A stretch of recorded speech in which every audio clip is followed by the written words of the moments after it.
કડી તાલુકાના મેઢા આદરજ ગામે આવેલું પ્રાચીન દુધેશ્વર મહાદેવ મંદિર શિવરાત્રી પર્વે ભક્તિભાવથી ગુંજી ઉઠ્યું હતું।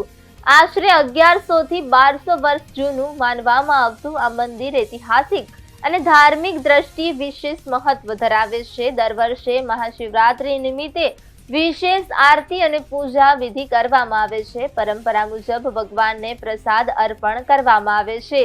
ત્યારબાદ આખા ગામના લોકો આ પ્રસાદ શ્રદ્ધાપૂર્વક ગ્રહણ કરે છે। મંદિર 18 આલમ માટે ખુલ્લું રાખવામાં આવે છે, જે ગામની સર્વસમાવેશક પરંપરાનું પ્રતિબિંબ છે। મંદિરના પૂજારીની 8મી પેઢી દ્વારા અહીં નિયમિત પૂજા અર્ચના અને સેવા કરવામાં આવે છે। પેઢી દર પેઢી ચાલતી આ સેવા પરથી મંદિરનું પ્રાચીન મહત્વ સ્પષ્ટ થાય છે।